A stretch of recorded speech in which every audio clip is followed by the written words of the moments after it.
औरंगाबाद जिला heat wave को लेकर अलर्ट जोन में है। बढ़ती गर्मी और लू के खतरे को देखते हुए सदर अस्पताल प्रशासन पूरी तरह सतर्क है। स्वास्थ्य प्रबंधक प्रफुल्ल कांत निराला ने अस्पताल की व्यवस्थाओं का निरीक्षण कर बताया कि हीट वेव से प्रभावित मरीजों के इलाज के लिए कुल 35 बेड तैयार किए गए हैं। सबसे पहले मरीजों को नशा मुक्ति केंद्र में भर्ती किया जाएगा, जहाँ 10 बेड उपलब्ध हैं। जरूरत पड़ने पर NRC वार्ड और हॉल में अतिरिक्त व्यवस्था होगी। अस्पताल में आइस पैक, शीतल जल, दवाइयों और चिकित्सकों की पर्याप्त व्यवस्था भी की गई है।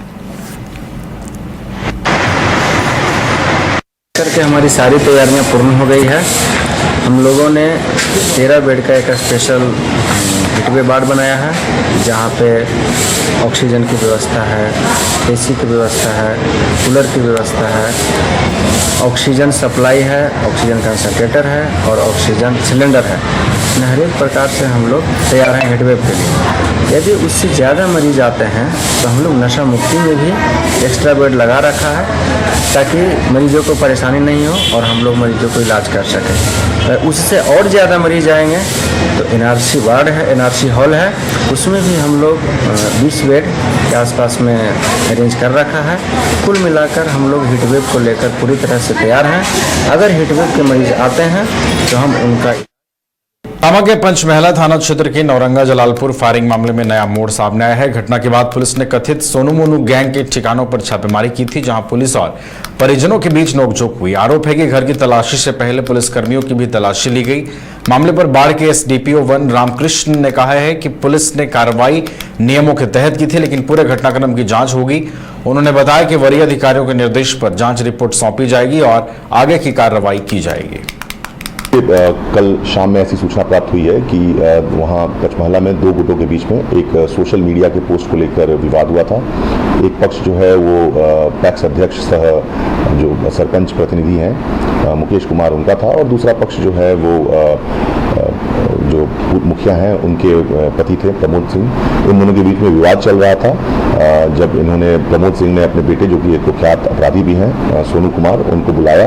वो अपने कुछ साथियों के साथ वहाँ पहुँचे एवं इसी विवाद के क्रम में उनके और साथियों द्वारा कुछ राउंड गोलियां फायर की गई है।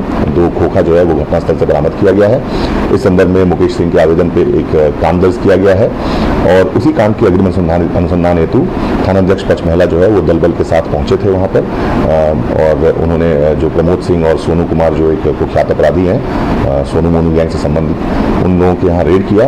वो दोनों वहाँ से फरार पाए गए, लेकिन उनके जो परिजन थे वहाँ पे, उनके द्वारा पुलिस की तलाशी जो है उसका विरोध किया जाने लगा, और जो वहाँ मौजूद भीड़ थे उनके द्वारा वहाँ पर जो वीडियो बनाया गया है, जो कि आज के दिनांक पर वायरल हो रखा है, उसमें जो है थानाध्यक्ष जो है वो जो सर्च एंड सीजर के प्रोसीजर्स है उसका अनुपालन करने का प्रयास कर रहे हैं, और उसी क्रम में ये वीडियो जो है वायरल। घर रहने का मकान भर नहीं, ये खुशियों की तिजोरी है।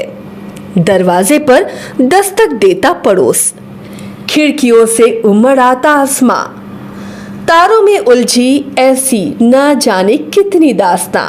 कहती हैं चले डायमंड सिटी, एक सफर हम सफर के साथ अपने घर तक। Diamond city, life long bonding, 500 से ज्यादा खुशहाल डायमंड परिवार। जल्दी करें, सिर्फ 200 फ्लैट बाकी। आज ही बुक करें अपना आशियाना। क्रिकेट के विश्व मंच पर छा रही हैं रांची की प्रतिभाएं। इन प्रतिभाओं को संवार रहा है JK इंटरनेशनल क्रिकेट एकेडमी।